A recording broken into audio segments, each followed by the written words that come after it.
पता है हमारे देश की खूबसूरती क्या है कि इसका कल्चर इतना डाइवर्स है, इतना भिन्न है कि आप एक पूरा जीवन बिता सकते हैं and you will still be learning so many new things. For example, मुझे पता ही नहीं था कि महाराष्ट्र में एक रस्म होती है मंगलसूत्र सीधा करने की। कैसे पता लगा? क्योंकि सीरियल उड़ने की आशा में साइली की मंगलसूत्र सीधा करने वाली रस्म होती है। भैया मैं तो ये शो इसीलिए देखने वाली हूँ because I am going to get to know something new.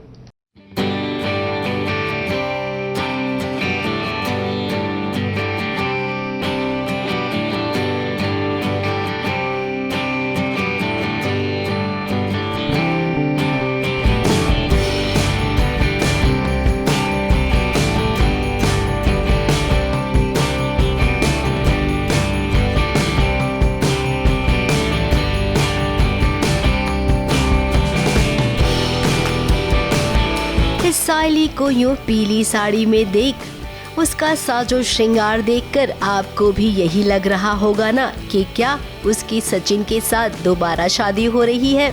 अब हमें भी कुछ ऐसा ही लगा, लेकिन आपको अब ये बताते हैं कि यहाँ पर किसी की कोई शादी नहीं हो रही है। दरअसल यहाँ पर मंगलसूत्र की रस्म हो रही है, जो कि महाराष्ट्रियंस में बड़ी ही धूमधाम से मनाई जाती है। इस शादी के कुछ दिनों बाद मंगलसूत्र की रस्म होती है, जिसके लिए लड़की को दुल्हन की तरह सजाया जाता है। मंगलसूत्र पर हल्दी कुमकुम लगाई जाती है। क्योंकि मैं फूल वाली हूँ और आई थिंक कि हल्दी की रस्म में तो usually we tend to wear flowers, so I am given a combo of yellow and pink and I really like it. नहीं sir, because of this mangalsutra की इसका कुछ रस्म होता है कि सीधा करने के लिए दे put some haldi kumkum and I don't know, I am not sure. जो भी करेंगे हम, शूट बाकी है शूट करना, इसलिए मैं बता नहीं पा रही हूँ, बट देयर इज़ अ रस्म which is going to happen, तो उसी का सीन है जिसके लिए मैं रेडी हुई हूँ ऐसे। इस साइली के इस रस्म के लिए देखिए आज आजी भी आई है, इस साइली के घर वाले भी आए हैं और हाँ पार्लर वाली भी, जो कि कुछ ही दिनों में साइली की भाभी भी बनेगी। अब माहौल तो पूरे खुशी का है, लेकिन न जाने क्यों ऐसा लग रहा है कि रोशनी जरूर कोई गड़बड़ काम करेगी।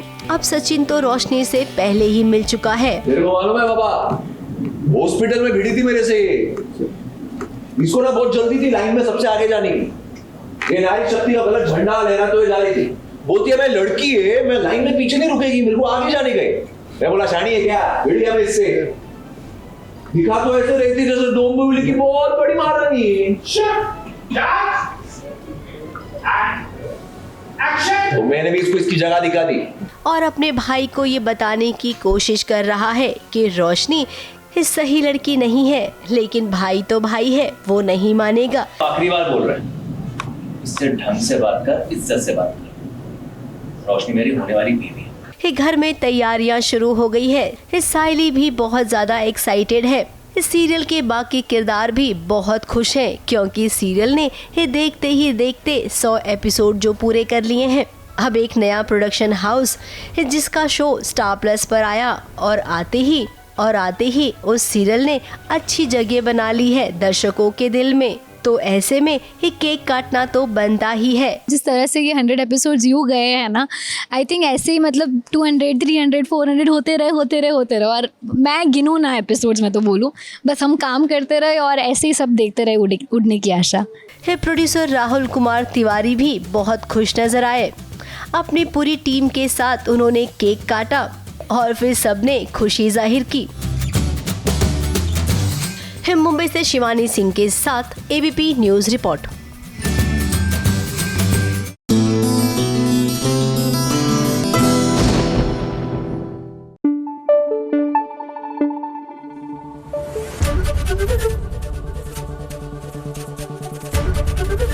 एबीपी न्यूज आपको रखे आगे। सीरियल सुहागन में ठाकुर साहब ने तय कर लिया है कि भैया हम तो स्वरा को ही घर की बहू बनाएंगे, लेकिन लाइफ इतनी सिंपल होती नहीं ना जितनी दिखती है, और खासकर सीरियल की लाइफ तो बिल्कुल ही नहीं हो सकती। अब यहाँ पर भी एक लव त्रिकोण जो है, यानी प्रेम त्रिकोण, वो आपका इंतजार कर रहा है।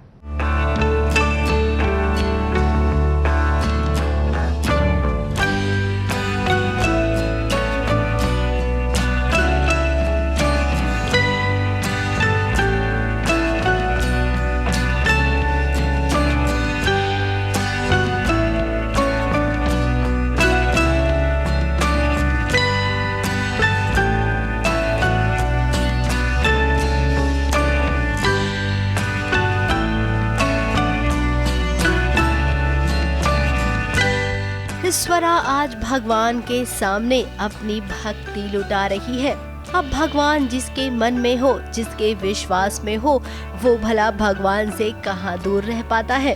इस मंदिर में जहाँ स्वरा श्रद्धा भाव से आई है, वहीं पे आज उसे क्या पता कि वो भी आ गए हैं जिसकी उसने कभी मदद की थी। जी हाँ, ठाकुर साहब ने आज स्वरा को देखा है एक बार फिर से।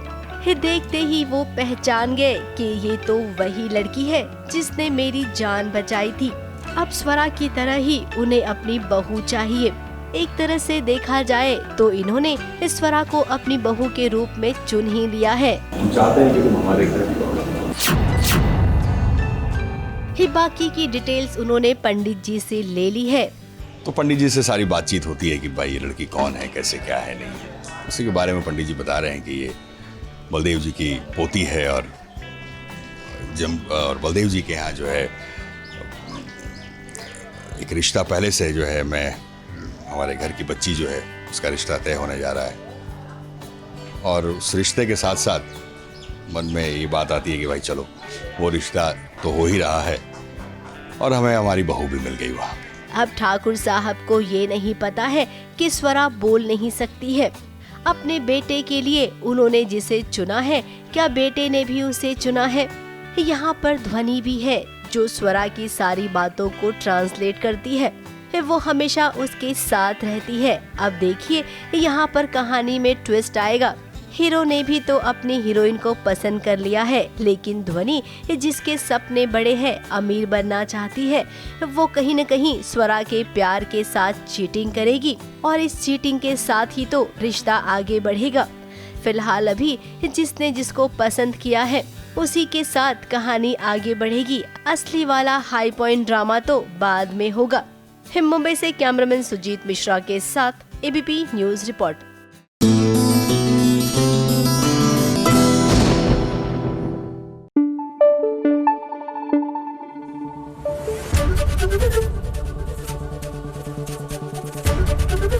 एबीपी न्यूज आपको रखे आगे।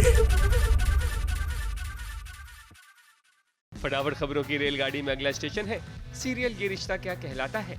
अरमान और रूही का सच जानने के बाद अब अबीरा माता रानी के सामने ये प्रण लेगी कि वो अरमान से कोई रिश्ता नहीं बनाना चाहेगी, क्योंकि अरमान ने कभी उसे सच बताया ही नहीं कि वो रूही से प्यार करता है। आज मैं जिद पर अड़ गई। अब से मैं अपने प्यार का साथ छोड़ती हूँ। आज से मेरे और अरमान के रास्ते अलग हैं। सीरियल बालम थानेदार में लीजिए, दोनों के बीच में दूरियां आ रही हैं, ऑल बिकॉज ऑफ गलत फहमियां। नहीं, ऐसी कोई मतलब जो मेन मुद्दा है वो तो डिस्क्लोज हुआ ही नहीं है। थानेदार बाबू को अभी तक पता ही नहीं लगा है कि उनकी अर्धांगिनी जो है वो दरअसल नाबालिग है। बट इसके अलावा भी बहुत सारी गलत फहमियां हैं जो इन दोनों को दूर कर रही हैं।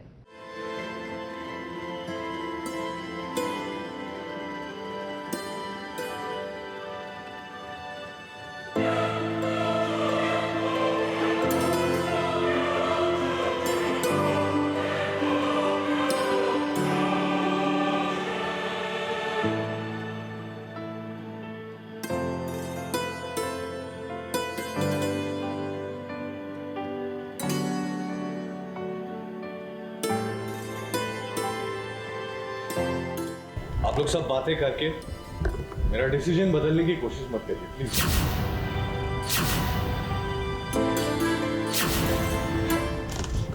मुझे दिल्ली जाना ही होगा, वो भी अकेले। इस लम्हे को जरा देखिए। इस लम्हे ने बुलबुल को रुला दिया है, क्योंकि ये लम्हा है ही कुछ ऐसा। उसके थानेदार सा उसे छोड़कर जो जा रही हैं। अब वीर ने अचानक से अपने घर वालों को ये कह दिया कि मैं दिल्ली जा रहा हूँ, मेरा दिल्ली में कुछ काम है। अब घर वालों को तो वीर ने ये बात कह दी है जो कि बिल्कुल सही नहीं है। बुलबुल और वीर उन दोनों के बीच में कुछ मिसअंडरस्टैंडिंग हो गई है एंड अभी जो उसके थानेदार है वो अचानक से रातों रात कह रहे हैं कि मैं कल दिल्ली चला जाऊंगा, और पूरी फैमिली में से किसी को नहीं पता है, सिर्फ बुलबुल को पता है कि वो दिल्ली जाने का कारण कौन है और वो क्यों जा रहे हैं। दोनों के बीच जो हुआ उसे लेकर अब नाराज है वीर। उसे लगता है कि बुलबुल जब उसे प्यार करती ही नहीं है, खुद को उसकी पत्नी का दर्जा नहीं देती है, फिर ये सब दिखावा क्यों? मैं यहाँ से चला जाऊँगा। तो बुलबुल अभी इस टाइम पे पूरी ऐसे है कि मैं कैसे रिएक्शन दूँ, मतलब पूरी टूट गई है। उसे समझ नहीं आ रहा, थोड़ी अनस्टेबल हो गई है कि मैं कैसे रोकूँ, क्या करूँ। बिना ये बात फैमिली को बताए और बिना ये बताए कि वो नाबालिग है, कैसे मैं दूरी भी बना के रखूँ थानेदार साहब को, यहाँ दिल्ली से यहाँ रुका भी लूँ। तो बहुत सारी चीज़ें चल रही है अभी उसकी लाइफ में, तो इसीलिए वो बहुत अपसेट और उसे समझ नहीं आ रहा वो क्या करे।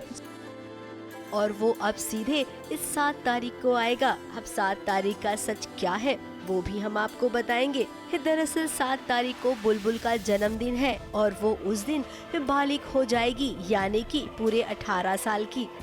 बुलबुल का प्लान था कि 7 तारीख को वो असल में एक पत्नी का दर्जा खुद को देगी वीर की जिंदगी में, और वहीं वीर को लगता है कि 7 तारीख को बुलबुल यहाँ से चली जाएगी, उसके बाद मैं आ जाऊंगा। अब देखा ना आपने ये दोनों के बीच कितना कंफ्यूजन है। फिलहाल घर वाले भी उदास हैं, भाई बहनों की जरा हालत तो देखिए।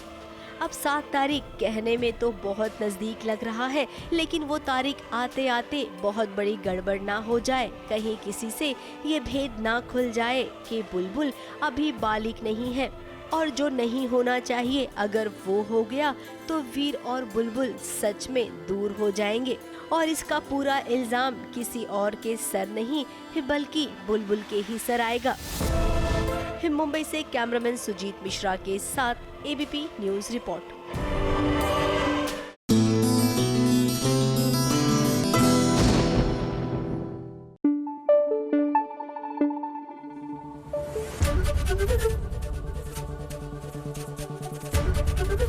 एबीपी न्यूज आपको रखे आगे। फटाफट खबरों की रेलगाड़ी का अगला स्टेशन है चैनल सन नियो का शो सांझा सिंदूर, जहां फूली गगन की मदद करने वाली है, जिसकी झलक आप खुद ही देख लीजिए। ये पैसे तुम्हें तभी मिलेंगे जब तुम अपना ऑर्डर पूरा करोगे। 2 दिन में 200 दुपट्टे हो पाएगा? ये कला हमारे खून में दौड़े है, आप कोई चिंता ना करो, काम हो जाएगा पक्का। फटाफट खबरों की रेलगाड़ी में आज बस इतना ही। ABP news report. फटाफट खबरों की रेलगाड़ी का अगला स्टेशन है चैनल सन नियो का शो छठी मैया की बिटिया। वैष्णवी का घर जल जाएगा, जिसमें कई लोगों के कपड़े भी जल जाएंगे, जिसके बाद वैष्णवी का रो रो कर बुरा हाल हो जाएगा। लेकिन कहते हैं ना, उसकी छठी मैया होती है, वो वैष्णवी को ऐसे बीच मंझधार में कभी नहीं छोड़ेंगी। जिनके जीवन का उद्देश्य बड़ा होता है, उन्हें अक्सर कठिन रास्तों से गुजरना पड़ता है। सबसे ऊंची ऊंचाइयों को पाने के लिए सबसे कठिन परीक्षाओं से गुजरना पड़ता है। जो अपने संघर्षों में मजबूती पाते हैं, अंत में वही सबसे बड़ी सफलता प्राप्त करते हैं। वह सीरियल परिणीति में राजीव जो है ना, वो हाथ धोकर नहीं नहा धोकर पीछे पड़ गया है, ये पता लगाने के लिए कि कहीं पार्वती ही तो परी नहीं है।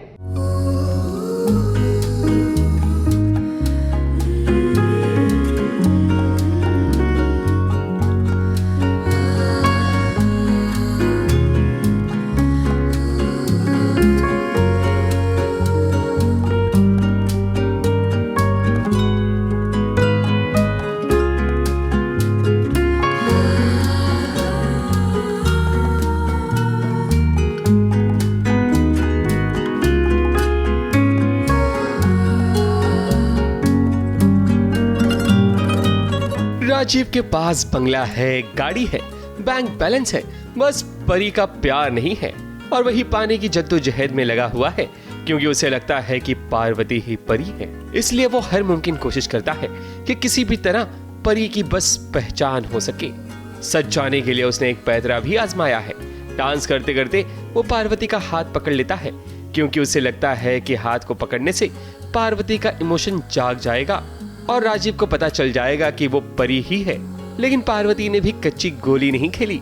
राजीव साहब और आप दोनों से ज्यादा तो राइटर साहब खुद नहीं चाहेंगे कि अभी आप दोनों का मिलन हो जाए।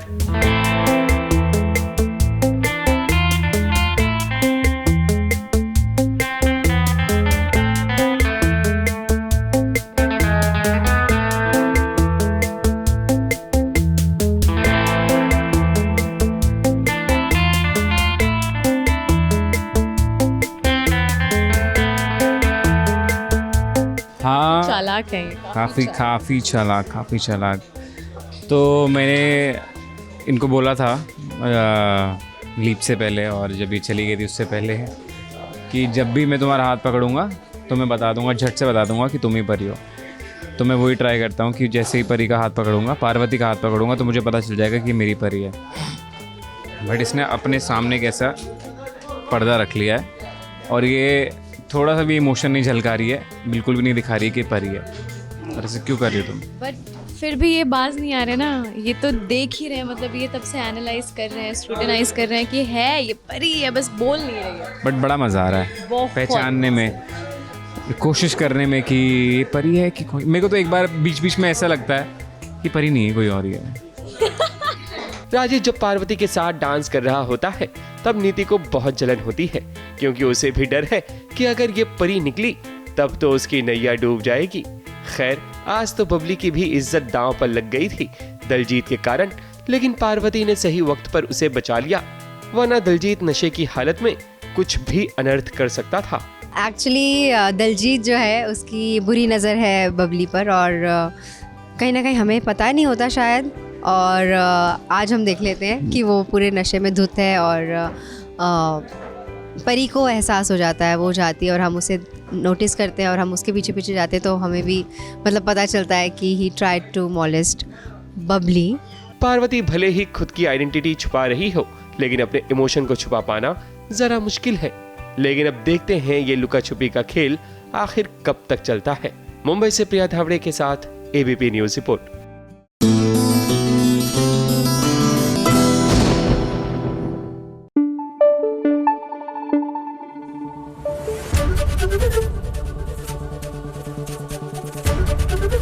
एबीपी न्यूज आपको रखे आगे। अनुपमा और श्रुति की होगी जबरदस्त कैट फाइट, क्योंकि अनुपमा को श्रुति का सच पता चल गया है। मगर सबसे चौंकाने वाली बात यह है कि श्रुति बीड़ा उठाएगी कि वो अनुपमा और अनुज की शादी करवाएगी। वाह क्या चमत्कार होने वाला है, जो कभी किसी ने सोचा भी नहीं होगा। लेकिन श्रुति की ये चाल होगी या फिर सच में वो चाहेगी कि अनुपमा की शादी अनुज से हो जाए, ये तो राइटर साहब का मूड ही बताएगा। लेकिन वहीं एक और खास अपडेट आप सभी के लिए ये है कि वनराज अनुपमा को श्राप देगा कि जिस तरह से अनुपमा की बद्दुआ उसे लगी थी, ठीक उसी तरह से श्रुति की बद्दुआ अनुपमा और अनुज को लगने वाली है। ये श्राप शायद कहानी में ट्विस्ट लाए, लेकिन राइटर साहब आप तो पढ़े लिखे हैं, कहाँ इन श्राप राप के बादों में पड़े हो। सुहागन चुड़ैल में दिया को पता लग गया है कि ये जो निशिगंधा है ये दरअसल एक चुड़ैल है। अब इनकी लाइफ का एकमात्र एजेंडा ये है कि किसी तरह मोक्ष को निशिगंधा के चंगुल से बचाना है। अब ये इतना आसान तो हो नहीं सकता, क्योंकि जब इंसान होता है आपका ओपोनेंट तब कितनी मुश्किलें होती है टीवी की दुनिया में, और इस बार तो इनका सामना चुड़ैल से हो रहा है।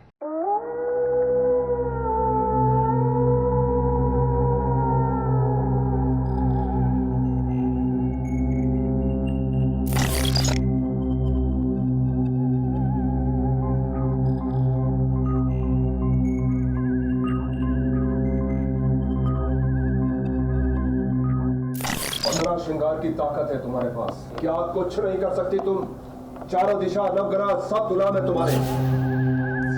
चुड़ैल का दिमाग लगाओ, चुड़ैल का दिमाग लगाओ।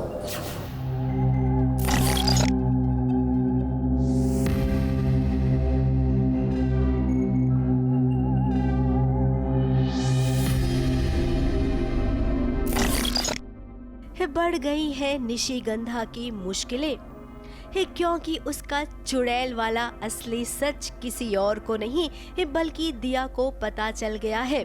जी हाँ, दिया ने चुड़ैल की रातों की नींद उड़ा दी है। जिस घर में निशिगंधा बहू बनकर जाना चाहती थी, क्या अब वो ये सच पता चलने के बाद जा पाएगी? दिया अब चुप तो नहीं बैठने वाली है, ये सच वो सबको बताएगी। सबसे पहले हालांकि निशिगंधा ने उस पर जानलेवा हमला किया, लेकिन उसके गले में जो लॉकेट है ना, उसकी वजह से दिया को कुछ नहीं हुआ।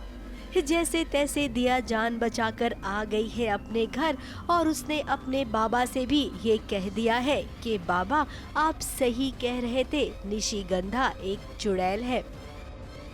मैं अपनी आंखों में नहीं देखती, मैं कभी नहीं मानती बाबा, चुड़ैल भी हो सकती है।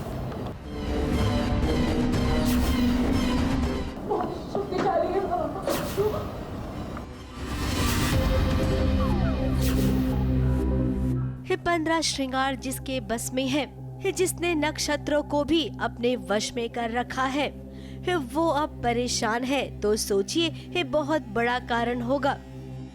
लाल चांद वाली रात की शादी नहीं बन रही है। मोख की कुंडली के हिसाब से वो दिन ठीक नहीं है। ये हुआ 15 श्रृंगार की ताकत है तुम्हारे पास। क्या कुछ नहीं कर सकती तुम? चारों दिशा नवग्रह सब गुलाम है तुम्हारे।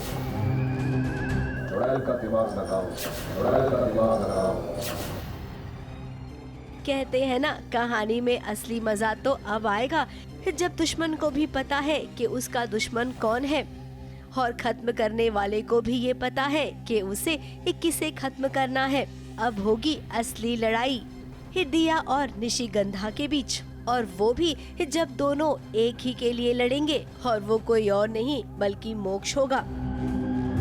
मुंबई से विशाल शर्मा के साथ एबीपी न्यूज रिपोर्ट।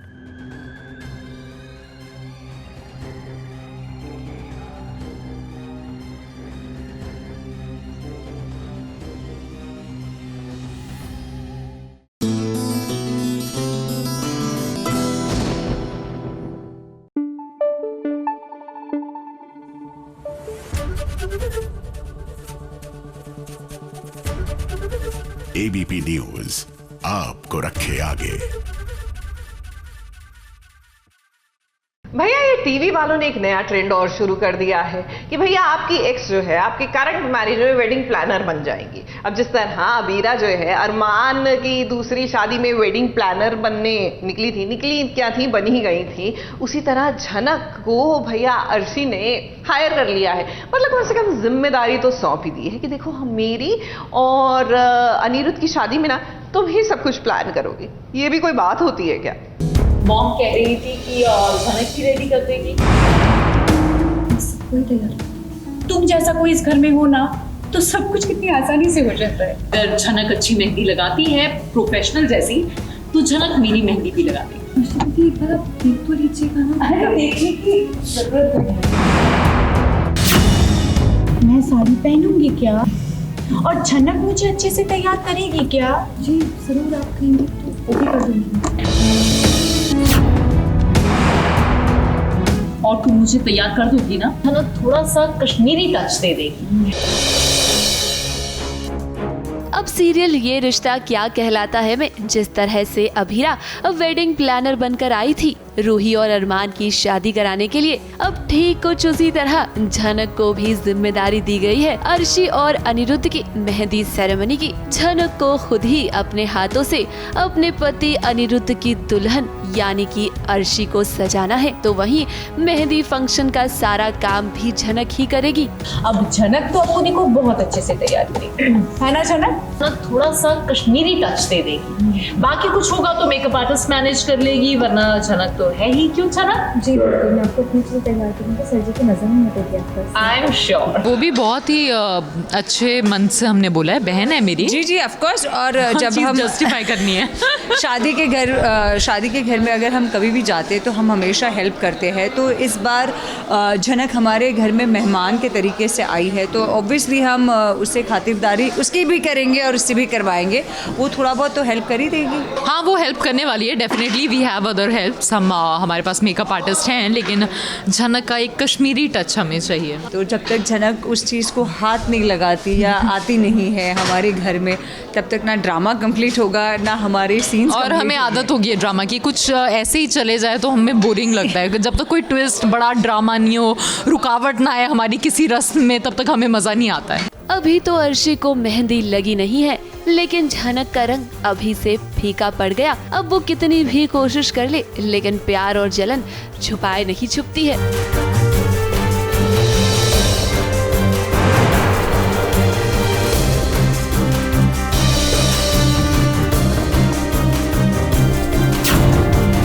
अब घर वाले और अर्शी सभी लोग झनक के सामने ही अर्शी और अनिरुद्ध के संगीत की तस्वीरें देख रहे हैं। यहाँ तक कि उनकी हनीमून की भी बातें कर रहे हैं। अरे झनक, तुम तो फोटोज देख ही नहीं रही हो। ये देखो।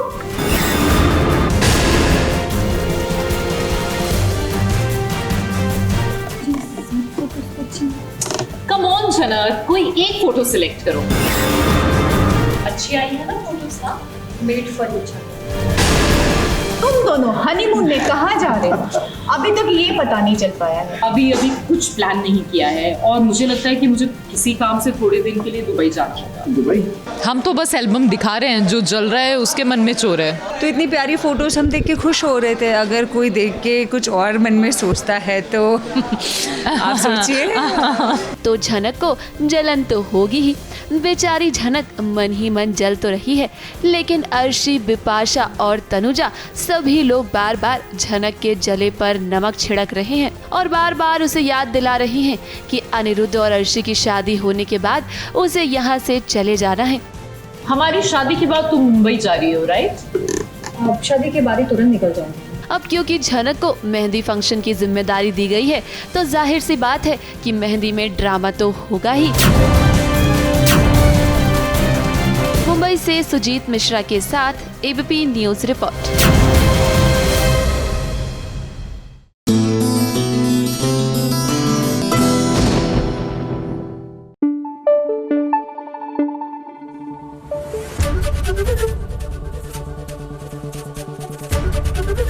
एबीपी न्यूज आपको रखे आगे।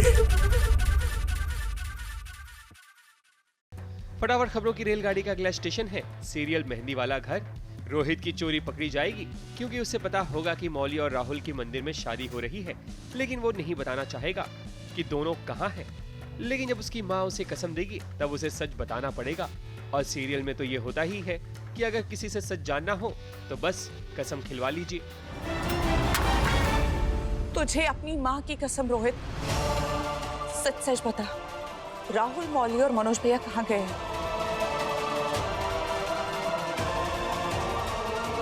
सीरियल कुंडली भाग्य में पलकी जो है ना, वो जेल में चक्की पीसिंग एंड पीसिंग। क्या है ना कि ड्रग्स के मामले में उसको अरेस्ट कर लिया गया है। अब हम इंतजार कर रहे हैं कि इनको बचाने कौन आएगा। क्या लगता है, प्राची या फिर राजवीर?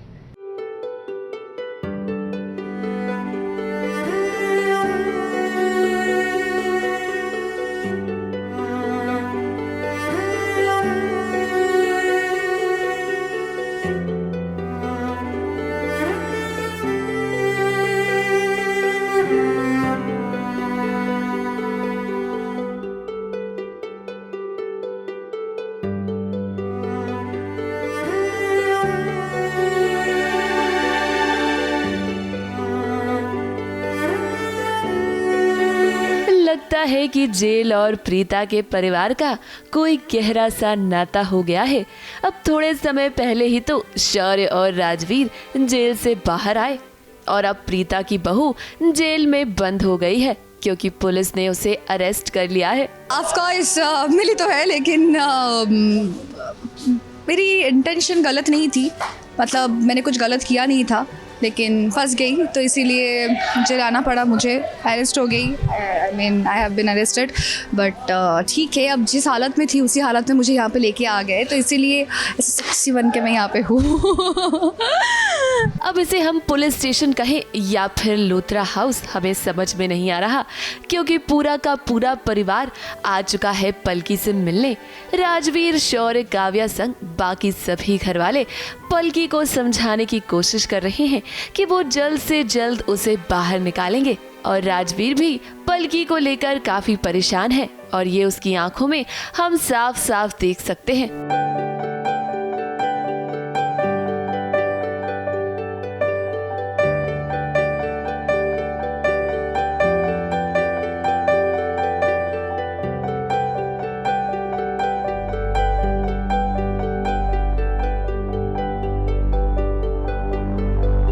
हाँ, सब मुझसे यहाँ पे ऑफकोर्स मिलने के लिए आ रहे हैं, क्योंकि घर में अगर मैं नहीं हूँ तो ऑफकोर्स फैमिली सीन्स ऐसे ही होंगे। तो देखते कब कौन मुझे बाहर निकालता है। अब पुलिस स्टेशन के अंदर का नज़ारा तो आपने देख लिया, जरा पुलिस स्टेशन के बाहर का नज़ारा भी देखिए, कैसे राजवीर और पलकी टीम के साथ मिलकर क्रिकेट खेल रहे हैं।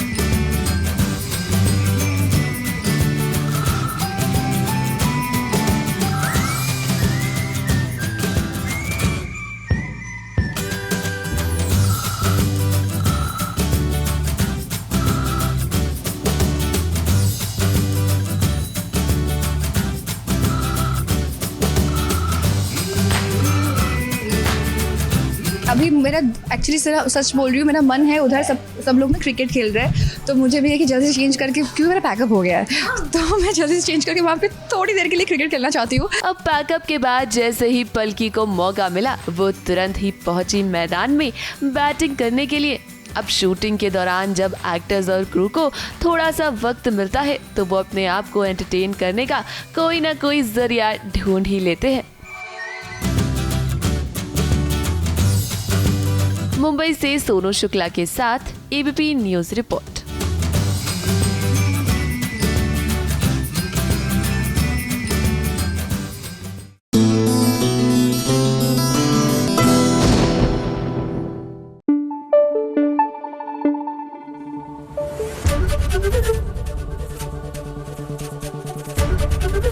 एबीपी न्यूज आपको रखे आगे। सबसे पहला सवाल ऑब्वियसली जो गुरमीत जी हैं डायरेक्टर, मैं उनसे ही पूछना चाहूँगी, इतनी बड़ी स्टार कास्ट, पहला सीज़न, दूसरा सीज़न और अब ये इतना बढ़ते जाएगा और इस लेवल तक आएगा, ये मतलब डिसाइडेड था या बस करते गए तो आगे निकलता गया? नहीं, बिल्कुल नहीं। मतलब ये तो और सब आई गेस कि जब शुरू किया था तो लिटरली तब तो ओटीटी भी इतना फैला हुआ नहीं था, हमें पता नहीं था कि कौन इसकी ऑडियंस होगी, कितने लोग देखेंगे, कैसा शो जाएगा। और ऑफ कोर्स ये तो सब लोग ही ब्लेस्ड हैं कि इसको इतना प्यार मिला।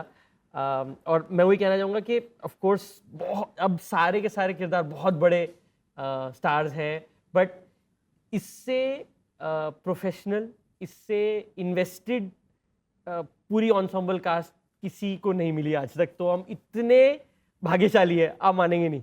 किसी दिन सेट पे जाते टाइम ये टेंशन नहीं होती कि आज कुछ सरप्राइज आने वाला है, कोई तंग करेगा, कोई टाइम पे नहीं आएगा, कोई परेशान होगा, कुछ नहीं।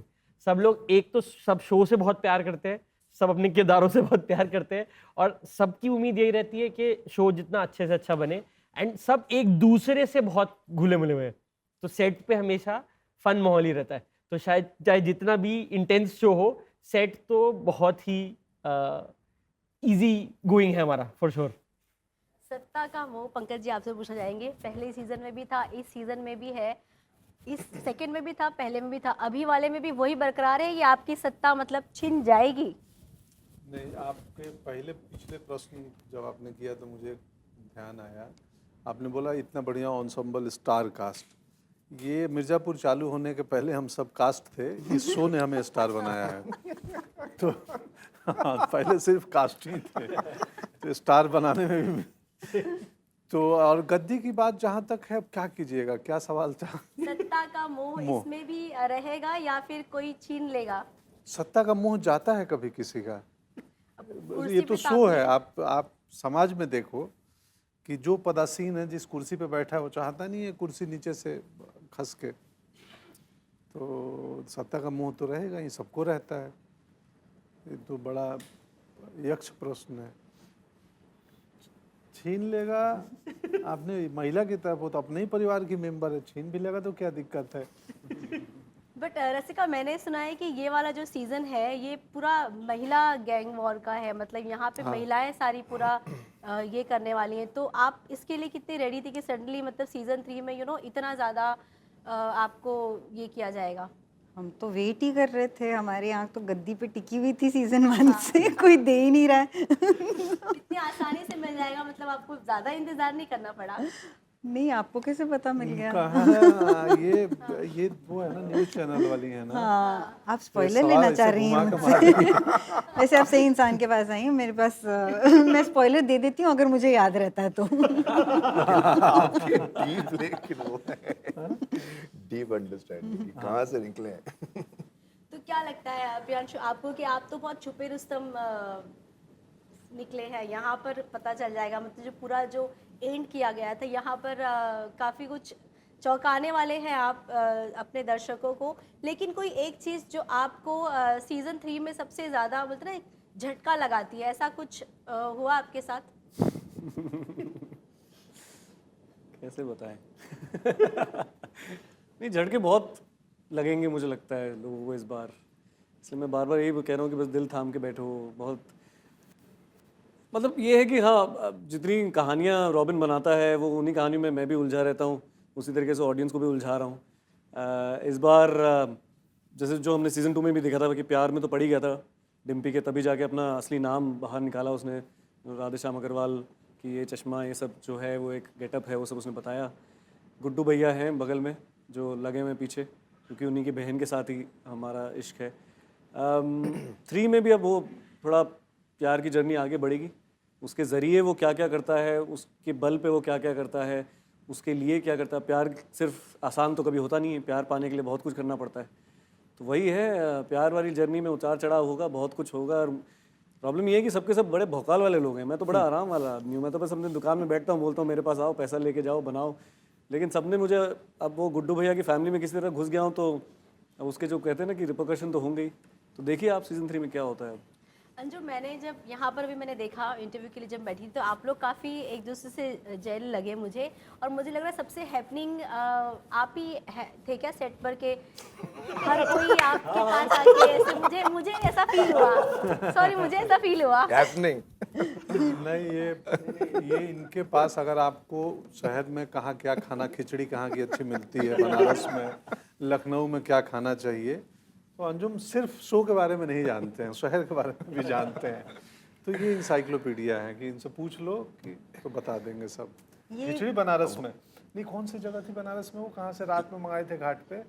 वो तो वहाँ पे एक लोकल वो थे जो बनाते हैं। अच्छा, उन्हीं से वहाँ पे एक शेफ बना खाना, बनारस में शेफ थे वहाँ पे जो हमारा खाना आता था। अच्छा, मेरा अली का, श्वेता का। तो एक दिन हम रात को शूट कर रहे थे, पंकज जी भी थे, तो मैंने कहा ये तो कह रहे अरे यार ये तो बहुत बढ़िया है, कहाँ से मंगवाया, फिर ये वो सारी चीज़ें।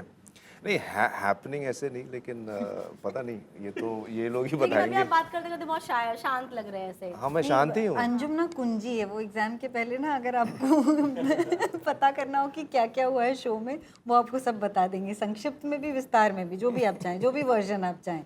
इनको ये सब पता है कि सबकी लाइनें याद हैं शो की, कि उसकी लाइन क्या थी, कब क्या सीन हुआ था, सीन का फर्स्ट ड्राफ्ट जब लिखा गया था तो कैसा था। तो हाँ, हैपनिंग तो है कि भैया बहुत क्या है, उसका रीज़न ये है, एक तो इतना ज़्यादा तैयारी के साथ आना पड़ता है ना, कि जब जैसा उन्होंने कहा है ना, अभी कह रहे थे ना गुरु डायरेक्टर की, भाई इस तरह के लोग और इतनी तैयारी से, और आप जब भी सेट पे पहुंचते हो तो लगता है कि भाई पूरा अगला आदमी अपनी डबल तैयारी से आएगा। तो मुझे लगता है वो तैयारी की प्रक्रिया में उसका एक बाय प्रोडक्ट है कि सारी चीज़ें यूँ ही कलेक्ट होती रहती हैं और याद रहती हैं। लेकिन हाँ, हमारा एक रिचुअल होता था पंकज जी के साथ, जब भी 3 में शूट फूट होता था तो उनके से मिलना, और फिर ये होता था कि आज कहाँ से हम मंगवा रहे हैं भाई, लखनऊ में अगर हम कहीं चाट के किसी आसपास जगह तो वहाँ से कुछ हो रहा है, बनारस में। तो हाँ, मतलब इतना ज़्यादा जब आप इस तरीके के कंटेंट में काम कर रहे हैं तो थोड़ा अपने आप को लाइट रखना पड़ता है ना, नहीं तो आप घुस ही जाएंगे, फिर निकलना मुश्किल हो जाएगा। तो मिर्ज़ापुर में इस सीज़न में आप लोगों ने शूटिंग की है या फिर बाहर, मतलब वहाँ पर जाकर इस सीजन में, मतलब मिर्जापुर शहर में, वहाँ उसके आसपास तो हुआ है, चुनार में किया है, मिर्जापुर डिस्ट्रिक्ट में शूट किया है, डिस्ट्रिक्ट के कुछ हिस्सों में किया है। हाँ, सेकंड सीजन का मैंने किया, मैंने भी किया है, मिर्जापुर इस पर गया था। हालांकि मिर्जापुर वालों को पता नहीं चला कि हम मिर्जापुर आए हैं, पर मैं इस बार गया था। बड़ा मजेदार था लेकिन वो दिन ना वहाँ पे शूट करने का, आपको इतना क्या लगता है अगर मिर्जापुर वाला कोई इनको मिलता तो जरूर पूछता क्या हम इतनी गालियाँ देते हैं?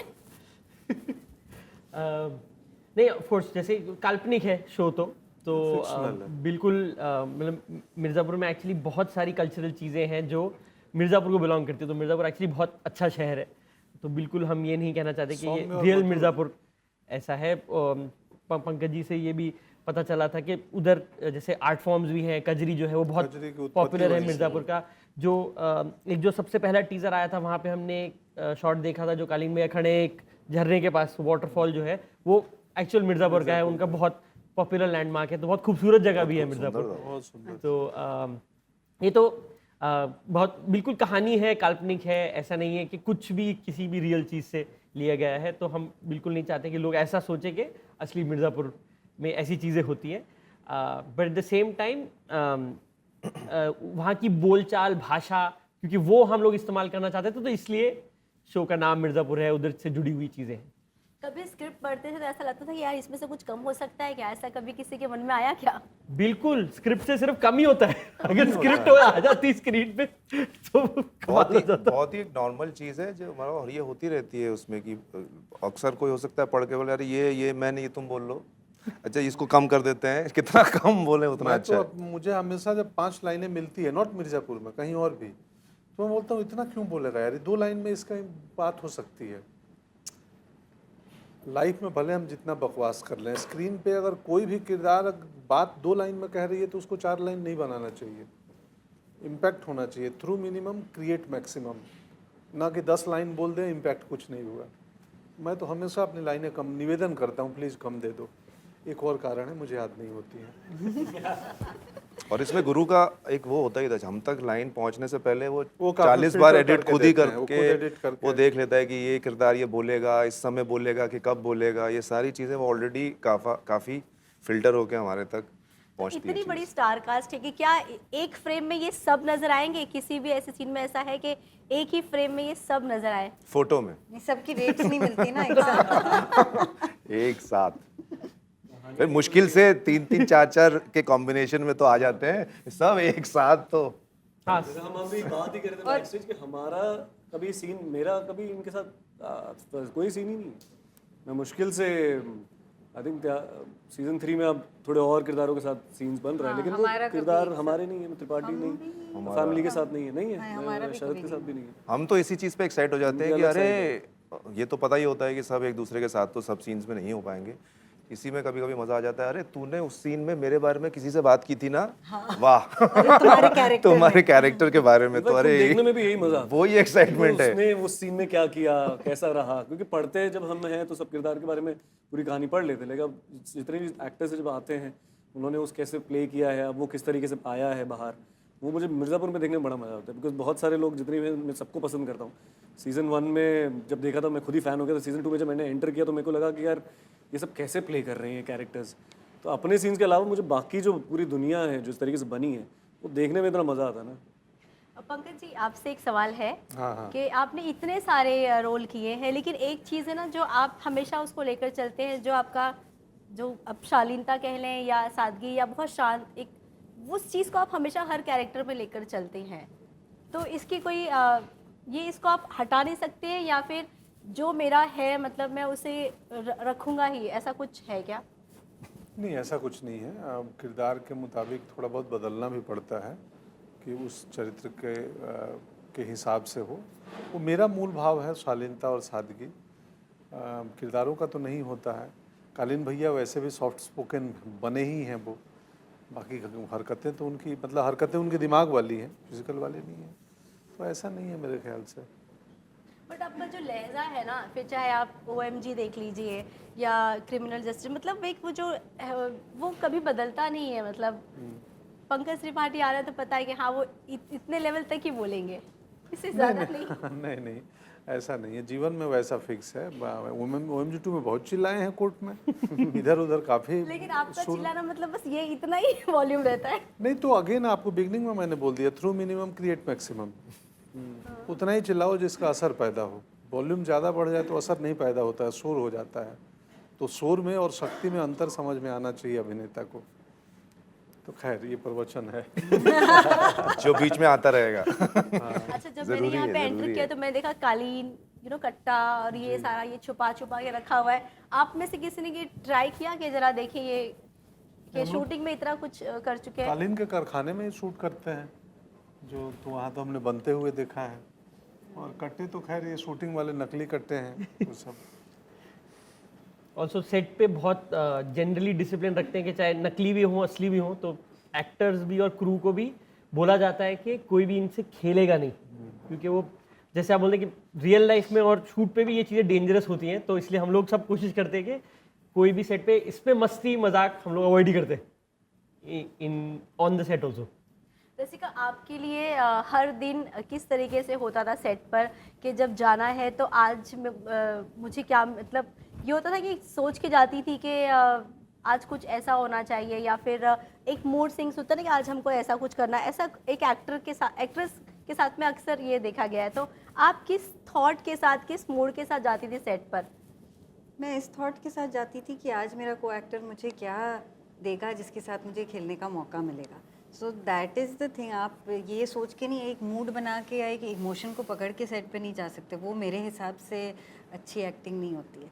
आप अपना सीन पढ़ के जाएं, अपनी लाइनें याद करके जाएं और वहाँ जाके देखें कि दो एक्टर्स के इंटरेक्शन से क्या मैजिक पैदा होता है। तो मैं उसी की उम्मीद करती थी कि आज मैं जाऊंगी तो मेरा को एक्टर मुझे कुछ ऐसा मोमेंट देगा जिसके साथ हमें एक और बड़ा मोमेंट बनाने का मौका मिलेगा। और वो मिर्ज़ापुर के सेट में बहुत होता है। मतलब दिव्येंदु के साथ भी जब भी सीन्स करते थे सीज़न 1 और 2 में, पंकज के साथ ऑलवेज़, मतलब आप वो जो भी करते थे ये मैं घर से इमेजिन करके नहीं आ सकती थी कि वो ये करेंगे। वो एकदम आपको सरप्राइज़ कर देते हैं। और ये ऐसा नहीं कि वो सोच के आए कि आज हम आप ऐसा कुछ करेंगे जिससे हम मेरा को एक्टर सरप्राइज़ हो जाएगा, ऐसे एटीट्यूड के साथ बिल्कुल भी नहीं। वो बस अपना काम इतनी डिटेलिंग और इतनी इंटेलिजेंस और इतनी सेंसिटिविटी के साथ करते हैं कि एक बहुत यूनिक और अनइमेजिनेबल मोमेंट क्रिएट हो जाता है। असल में वो खुशकिस्मती से मिर्ज़ापुर के जो एक्टर्स हैं सब, हम 4 यहाँ बैठे हैं, बाकी 4 दूसरी जगह बैठे हैं, बाकी कुछ नहीं है आज, सारे लोग ट्रेंड एक्टर हैं। वो either film school, drama school, training school, theatre करके आए हैं, तो अपनी ट्रेनिंग करके आए हैं। तो ऐसे प्रोफेशनल्स एक्टर्स इस जनरेशन में बहुत मुश्किल था पहले पाना। तो वो सब अपनी अपनी तैयारी करके आते हैं और उतनी भी तैयारी नहीं करके आते हैं कि ओवर क्राफ्टेड लगने लगे। लाइनें पढ़ लो बेसिक। तो ये जो बिगनिंग में गुरु ने बात की वो बहुत अच्छी है। ये शायद आज से 15 साल पहले संभव नहीं था, अभी नहीं है। अभी सब फिल्म स्कूल से, ड्रामा स्कूल से, थिएटर करके बहुत साल घिस के कास्टिंग के दरवाजों पे घूम के आए हुए लोग हैं। तो हमें सब जीवन के बारे में और एक्टिंग के बारे में फिट हुए हैं। लेकिन सेट भी मतलब इवन ये जैसे जिस तरह के डायरेक्टर हैं इतने कोलैबोरेटिव है ना कि आप ज़्यादा सोच के आएंगे तो जितने भी सीन्स आपके होते हैं वो वहाँ जब आप बनाओगे तब ज़्यादा मज़ा आता है। इनके साथ बैठ के ये कुछ नया आपको बता देंगे कि इसको ऐसा खेल लेते हैं, इसको ऐसा खेल लेंगे। जब तो वहाँ खेलते थे तभी वो कुछ नयापन और मज़ा आता था, वरना हम सोच के जाएंगे ना तो जब तक हम उसमें मज़े नहीं करेंगे सीन्स में, वो तब तक स्क्रीन पर फिर नहीं आएगा। आप लोग को लगता है कि मिर्ज़ापुर को किसी कंट्रोवर्सी की ज़रूरत है? वैसे तो सभी लोग जानते हैं और सब पसंद भी करते हैं इस सीरीज़ को, लेकिन और ज़्यादा इसका नाम हो और हिट हो, इसके लिए कोई कंट्रोवर्सी होनी चाहिए? नहीं, बिल्कुल नहीं। बिल्कुल नहीं, कंट्रोवर्सी की जरूरत नहीं होती है। जहाँ कहानी अच्छी है, आपको पता है कि आपने मतलब लिखाई इतनी अच्छी है, क्राफ्ट इतना अच्छा है, हर तरीके से बनाया हुआ है, शूट अच्छा किया गया, दुनिया इतनी अच्छी बन रही है, उसमें फिर कंट्रोवर्सी तो उन लोगों को चाहिए होता है जब शो अच्छा नहीं होता है। अगर शुद्ध हो तो उसको क्या मार्केटिंग की जरूरत है? सही बात। और अगर उसकी शुद्धता बढ़ती जाए हर धीरे धीरे तो फिर उसको तो बस आप ग्रहण कर लीजिए, मजा अपने आप ही आ जाएगा। थैंक यू सो मच हमसे बात करने के लिए। मैं एक्साइटेड हूँ कि वहाँ पर भी जो 5 लोग हैं उनसे मैं किस तरीके से, क्योंकि यहाँ पर मुझे इतने शांत दिखे ना, मतलब मिर्ज़ापुर में इतना वायलेंस और इतना सब है, लेकिन किरदारों को एकदम अलग मिलेगा कुछ। किरदारों को देख कर ऐसा लग रहा है वो चुलबुला सेक्टर, वहाँ आपको एकदम कुछ अलग मिलेगा, देखिए याद करेंगे आप हमें। साथ में और मजा आता, सब साथ में और मजा आता। नहीं, अभी आपने वो शोर, अभी भी मेरे दिमाग में आपका प्रश्न उठा हुआ है, मेरे मन में उलझा हुआ है। चूँकि आप न्यूज़ चैनल से हैं तो मैं कई बार सोचा था पूछूंगा कभी। लाउड माइक लगाते हैं हम लोग, जैसे अभी यहाँ माइक लगाए हुए हैं बातचीत के लिए। न्यूज़ रीडिंग में माइक यहाँ होता है लेपल, फिर भी कस कस के बोलते हैं। मुझे लगता है या तो लाउड स्पीकर लगा लो या तो लाउड स्पीकर हटा के लाउड बोल लो। दोनों क्यों होता है? उसका रीज़न ये होता है कि जो माइक होता है वो तो होता ही है, लेकिन ना जब सामने टेलीप्रॉम्प्टर आता है और डिस्टेंस आप जब बोलते हैं ना तो उसकी जो एनर्जी होती है वो जब हम स्क्रीन पे आते हैं तो वो एनर्जी अलग आता है। आप भूल जाते हैं कि आपको माइक लगी है, आपको लाउड नहीं। और फिर सिचुएशनल भी कैसा है कि अगर आप बहुत ज़्यादा वैसी न्यूज़ है तो आप न्यूज़ ब्रेकिंग वाली है तो आप थोड़ा सा हाँ। नहीं, ये टेलीप्रॉम्प्टर का डिस्टेंस मुझे अब समझ में आया, क्योंकि मैं अक्सर ये देखता हूँ कि यार ये एंकर इतने जोर से क्यों बोल रहे हैं। आई थिंक वो हमें आदत है ना, मैं आपसे बात कर रहा हूँ तो मैं इसी, आप सुन पा रही हैं, लेकिन आप यदि वहाँ बैठ जाएं तो हेलो आप सुन रही हैं मुझे मेरी बात, तो प्लीज़ आप बताएं आप अपने साथियों को कि टेलीप्रॉम्प्टर पास कर ले। इंटरव्यू चलेगा ना तो वो सुन लेंगे। ओ अच्छा, वो इंटरव्यू हो रहा है। अरे thank you. Thank you so much. Thank you जी।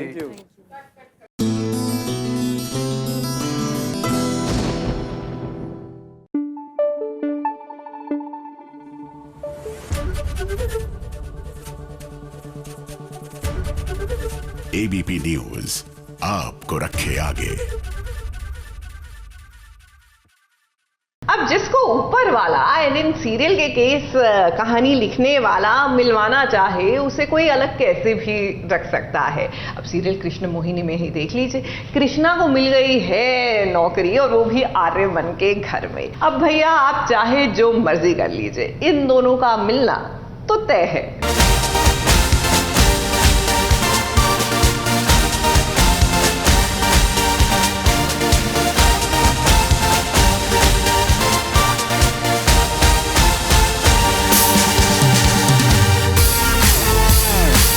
कृष्णा आज खुशी से झूम रही है, नाच रही है।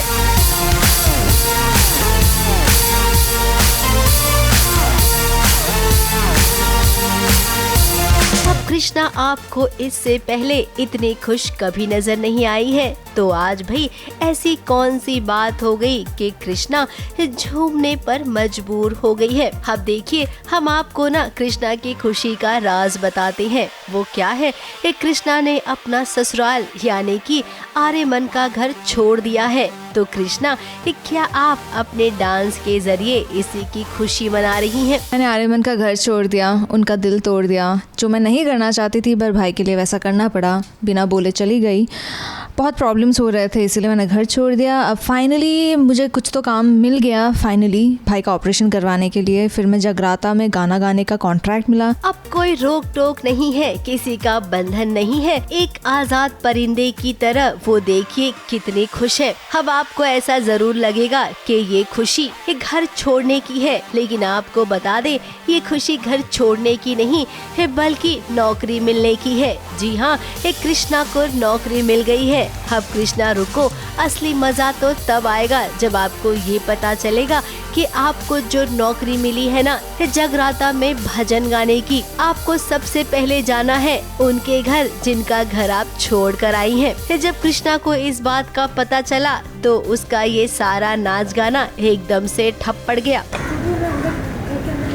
रुको, कल तो काम की भीख मांग रही थी, काम चाहिए काम चाहिए, अब तेवर दिखा रही है? लेकिन मेरा दिया हुआ पैसा वापस अभी की अभी चढ़ाऊंगी। और आर्यमन को देखिए, वो भी आ गया अपनी कृष्णा के पास। अब भी कृष्णा को वो चाहने लग गया है, तो किसी भी कीमत पर उसे जाने थोड़े ही देगा, अपने घर से भी और दिल से भी। अब दिल में आर्यमन है, तभी तो हर जगह कृष्णा को आर्यमन नजर आ रहा है। अब ये देखिए, एक गाड़ी में भी उसे लग रहा है कि आर्यमन उसके पास बैठा है, जबकि वो है नहीं। तो ऑफ कोर्स उसी के बारे में सोचेगी ना। सो सच things happen when you're so in love. So हो रहा है। अब कृष्णा की तो मजबूरी है, मोहन का ऑपरेशन करवाना है, जिसके लिए उसने पैसे भी ले लिए हैं। तो अब उसे जिस घर में जाना है जगराते का भजन करने के लिए, वहाँ पर उसे घूंघट ओढ़कर जाना ही पड़ेगा, ताकि ससुराल वाले उसे पहचान ना पाए। सो मैं गाना गाने के लिए आती हूँ और आते ही मैं देखती हूँ कि अरे ये तो आर्यमन सर का घर है।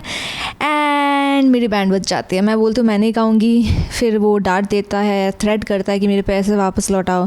अब वो तो मैं लौटा नहीं सकती क्योंकि मैंने सर्जरी के लिए पैसे डॉक्टर को दे दिए। तो मैं फाइनली घूंघट ओढ़ के अंदर जाती हूँ गाना गाने के लिए। अब कृष्णा, एक कोई पहचाने या ना पहचाने, आपकी आहट को तो आर्यमन पहचान ही लेगा। और वैसे भी कब तक आप दूर रहोगे उससे? आज नहीं तो कल आप दोनों को एक होना ही है।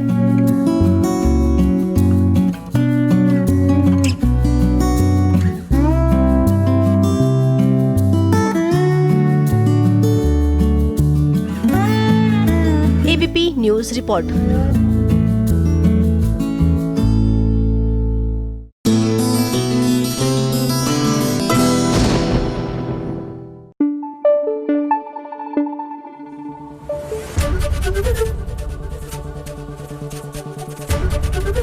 एबीपी न्यूज आपको रखे आगे। फटाफट खबरों की रेलगाड़ी का अगला स्टेशन है चैनल सन्नियों का शो इश्क जबरिया। आदित्य की जबरदस्ती शादी करवाई जा रही होगी, लेकिन गुल्की ये होने नहीं देगी, क्योंकि वो किसी भी तरह आदित्य को वहां से निकाल लेगी, लेकिन वो बच नहीं पाएगी और पकड़ी जाएगी।